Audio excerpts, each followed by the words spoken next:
السلام علیکم ورحمۃ اللہ وبرکاتہ نحمد و نصلی علی رسولہ الکریم اما بعد فاعوذ باللہ من الشیطان الرجیم بسم اللہ الرحمن الرحیم رب اشرح لی صدری ویسر لی امری واحلل عقدۃ من لسانی یفقہوا قولی واجعل لی وزیرا من اہلی ربنا زدنا علما اللہم ایدنا بروح القدس اللہم بارک لنا فی اوقاتنا آمین ثم آمین یا رب العالمین۔ ہم پڑھ رہے ہیں 17واں پارہ سورہ انبیاء، آیت نمبر 57 تک ہم نے پڑھا تھا۔ آج ہم آگے دیکھتے ہیں۔ پچھلے رکوع میں ہم نے دیکھا تھا کہ سورہ نجم جب نازل ہوئی تھی اس وقت نبی صلی اللہ علیہ وسلم مکے کے جو بڑے بڑے سردار تھے ان کی مجلس میں بیٹھے ہوئے تھے، تو جب آیت سجدہ آئی تو اس وقت نبی صلی اللہ علیہ وسلم نے جیسے ہی سجدہ کیا وہ تمام لوگ بھی نبی صلی اللہ علیہ وسلم کے ساتھ ہی سجدے میں چلے گئے۔ اس کی احادیث میں تھوڑی ڈیٹیل آتی ہے۔ ابو داؤد، نسائی اور مسند احمد میں اصل واقعہ اس طرح آیا ہے کہ نبی صلی اللہ علیہ وسلم نے سورہ نجم کی تلاوت فرمائی اور خاتمے پر جب آپ نے سجدہ کیا تو تمام حاضرین مسلم اور مشرک سب سجدے میں گر گئے۔ واقعہ بس اتنا ہی تھا اور یہ کوئی تعجب کی بات نہ تھی۔ اول تو قرآن کا زور کلام اور انتہائی پرتاثیر انداز بیان، پھر نبی صلی اللہ علیہ وسلم کی زبان سے اس کا ایک ملہمانہ شان کے ساتھ ادا ہونا، اس کو سن کر اگر پورے مجمع پر ایک وجہ کسی کیفیت طاری ہو گئی ہو اور آپ کے ساتھ سارا مجمع سجدے میں گر گیا ہو تو کچھ بعید نہیں ہے۔ یہی تو وہ چیز تھی جس پر قریش کے لوگ کہا کرتے تھے کہ یہ شخص جادوگر ہے۔ البتہ معلوم ہوتا ہے کہ بعد میں قریش کے لوگ اپنے اس وقتی تاثر پر کچھ پشیمان سے ہوئے ہوں گے اور ان میں سے کسی نے یا بعض لوگوں نے اپنے اس فعل کی یہ توجیہ کی ہوگی کہ یہ صاحب ہمارے کانوں نے تو محمد صلی اللہ علیہ وسلم کی زبان سے اپنے معبودوں کی تعریف میں کچھ کلمات سنے تھے، اس لیے ہم بھی ان کے ساتھ سجدے میں گر گئے۔ دوسری طرف یہی واقعہ مہاجرین حبشہ تک اس شکل میں پہنچا کہ نبی صلی اللہ علیہ وسلم اور قریش کے درمیان صلح ہو گئی ہے، کیونکہ دیکھنے والے نے آپ کو اور مشرکین مومنین سب کو ایک ساتھ سجدہ کرتے دیکھا تھا۔ یہ افواہ ایسی گرم ہوئی کہ مہاجرین میں سے تقریباً 33 آدمی مکہ میں واپس آ گئے۔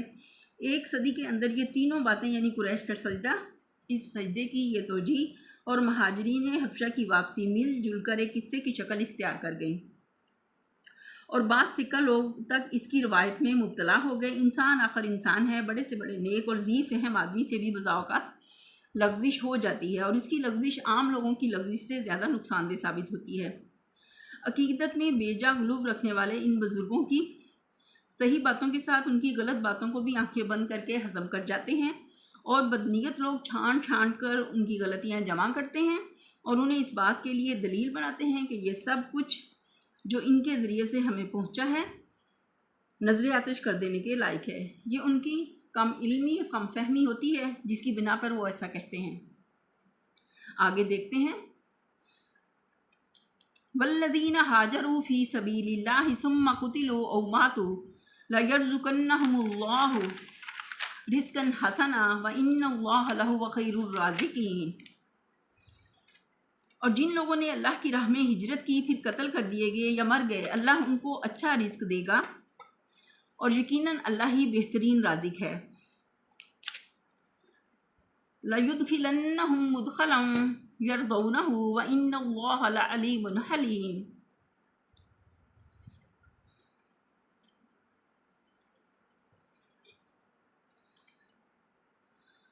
وہ انہیں ایسی جگہ پہنچائے گا جس سے وہ خوش ہو جائیں گے، بے شک اللہ علیم بھی ہے اور حلیم بھی۔ علیم ہے یعنی وہ جانتا ہے کہ کس نے فی الحقیقت اسی کی راہ میں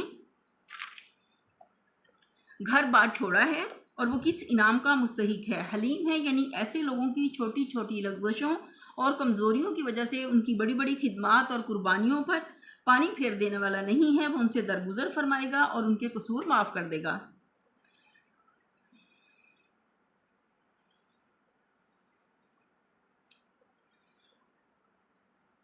ذَلِكَ وَمَنْ عَاقَبَ بِمِثْلِ مَا عُوقِبَ بِهِ ثُمَّ بُغِيَ عَلَيْهِ لَيَنْصُرَنَّ اللَّهُ إِنَّ اللَّهَ لَعَفُوٌّ غَفُورٌ۔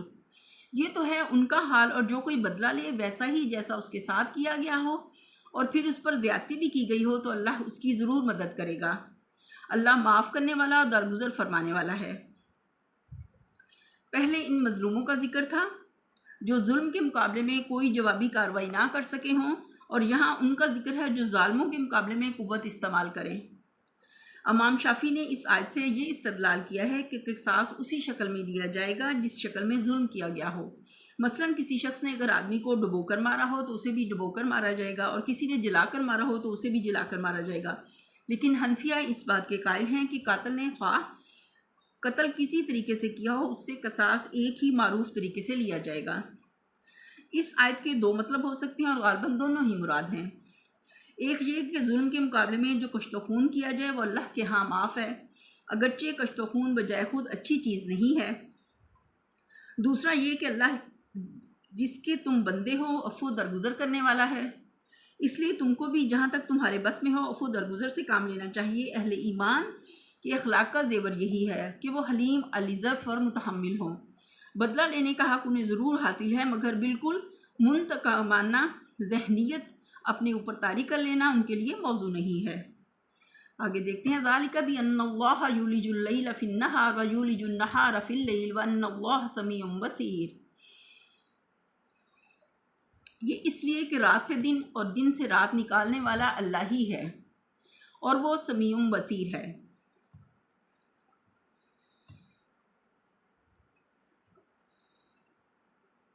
اس پیراگراف کا تعلق اوپر کے پیراگراف سے ہے، نہ کہ صرف قریب کے آخری فقرے سے، یعنی کفر و ظلم کی روش اختیار کرنے والوں پر عذاب نازل کرنا، مومن صالح بندوں کو انعام دینا، مظلوم اہل حق کی داد رسی کرنا اور طاقت سے ظلم کا مقابلہ کرنے والے اہل حق کی نصرت فرمانا۔ یہ سب کس وجہ سے ہے؟ اس لیے کہ اللہ کی صفات یہ اور یہ ہیں، یعنی تمام نظام کائنات پر وہی حاکم ہے اور گردش لیل و نہار اسی کے قبضہ قدرت میں ہے۔ اس ظاہری معنی کے ساتھ اس فکرے میں ایک لطیف اشارہ اس طرف بھی ہے کہ جو خدا رات کی تاریکی میں سے دن کی روشنی نکال لاتا ہے اور چمکتے ہوئے دن پر رات کی ظلمت طاری کر دیتا ہے، وہی خدا اس پر بھی قادر ہے کہ آج جن کے اقتدار کا سورج نصف النہار پر ہے ان کے زوال و غروب کا منظر بھی دنیا کو جلد ہی دکھا دے، اور کفر و جہالت کی جو تاریکی اس وقت حق و صداقت کی فجر کا راستہ روک رہی ہے وہ دیکھتے ہی دیکھتے اس کے حکم سے چھٹ جائے، اور وہ دن نکل آئے جس میں راستی اور علم و معرفت کے نور سے دنیا روشن ہو جائے، یعنی وہ دیکھنے اور سننے والا خدا ہے، اندھا بہرا نہیں ہے۔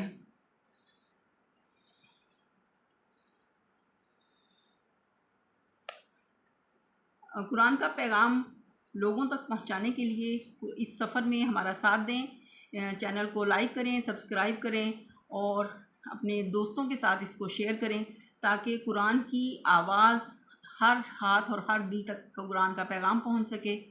اللہ تعالیٰ آپ کا حامی و ناصر ہو۔ آگے دیکھتے ہیں ذالک بأن اللہ هو الحق وان ما يدعون من دونه هو الباطل وان اللہ هو العلی الکبیر۔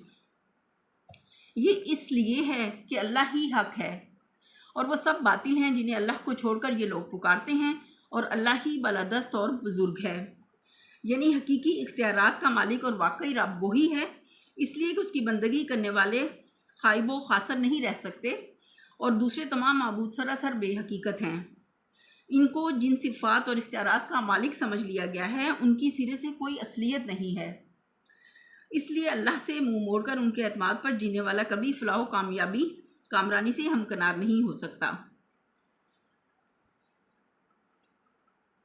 الم تر ان اللہ انزل من السماء ماء فتصبح الارض مخضرا ان اللہ لطیف خبیر۔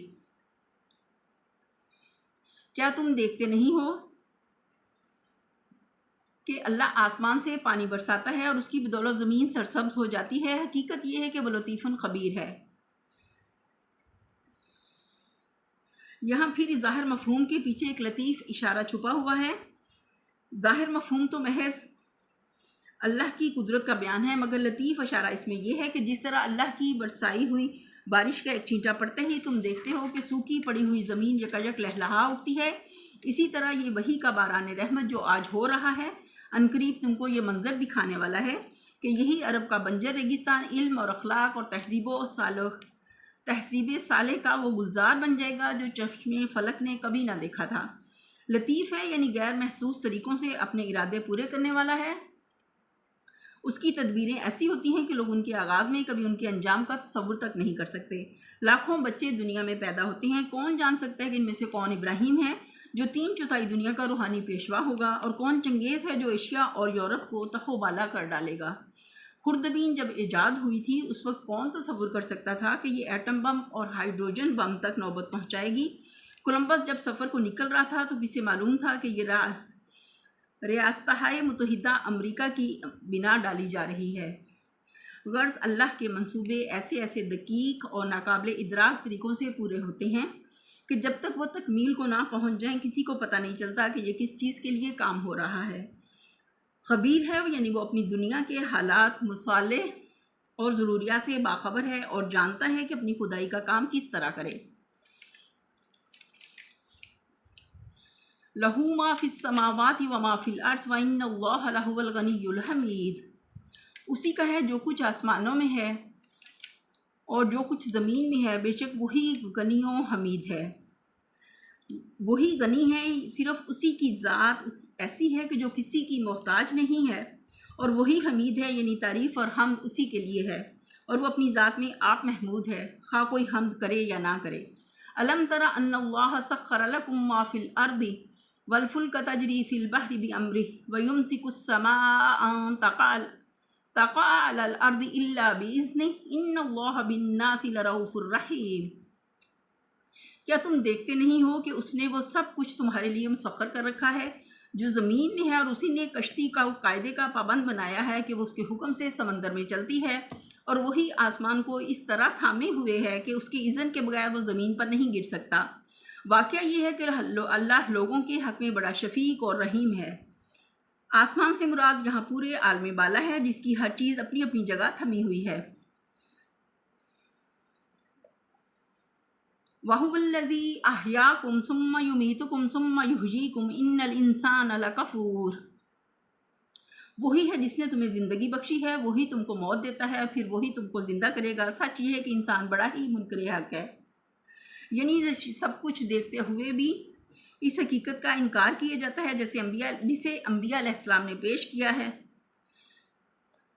لِكُلِّ أُمَّةٍ جَعَلْنَا مَنسَكًا هُمْ نَاسِكُوهُ فَلَا يُنَازِعُنَّكَ فِي الْأَمْرِ وَادْعُ إِلَىٰ رَبِّكَ إِنَّكَ لَعَلَىٰ هُدًى مُسْتَقِيمٍ۔ ہر امت کے لیے ہم نے ایک طریقے عبادت مقرر کیا ہے جس کی وہ پیروی کرتی ہے۔ پس اے محمد صلی اللہ علیہ وسلم، وہ اس معاملے میں تم سے جھگڑا نہ کریں، تم اپنے رب کی طرف دعوت دو، یقیناً تم سیدھے راستے پر ہو۔ یعنی ہر نبی کی امت۔ یہاں منسک کا لفظ قربانی کے معنی میں نہیں بلکہ پورے نظام عبادت کے معنی میں ہے۔ اس سے پہلے اسی لفظ کا ترجمہ قربانی کا قاعدہ کیا گیا تھا، کیونکہ وہاں بات کا فکرہ تاکہ لوگ ان جانوروں پر اللہ کا نام لیں جو اس نے ان کو بخشے ہیں۔ اس کے وسیع معنی میں سے صرف قربانی مراد ہونے کی تصریح کر رہا تھا، لیکن یہاں اسے محض قربانی کے معنی میں لینے کی کوئی وجہ نہیں ہے، بلکہ عبادت کو بھی اگر پرستش کے بجائے بندگی کے وسیع تر مفہوم میں لیا جائے تو مدہ قریب تر ہوگا۔ اس طرح منسک طریقے بندگی کے وہی معنی ہو جائیں گے جو شریعت اور منہاج کے معنی ہیں، اور یہ اسی مضمون کا اعادہ ہوگا جو سورہ مائدہ میں فرمایا گیا ہے، ہم نے تم میں سے ہر ایک کے لیے ایک شریعت اور ایک راہ عمل مقرر کی ہے۔ یعنی جس طرح پہلے انبیاء اپنے اپنے دور کی امتوں کے لیے ایک منسک لائے تھے، اسی طرح اس دور کی امت کے لیے تم ایک منسک لائے ہو۔ اب کسی کو تم سے نزع کرنے کا حق حاصل نہیں ہے، کیونکہ اس دور کے لیے یہی منسک حق ہے۔ سورہ جاسیہ میں اس مضمون کو یوں فرمایا گیا ہے: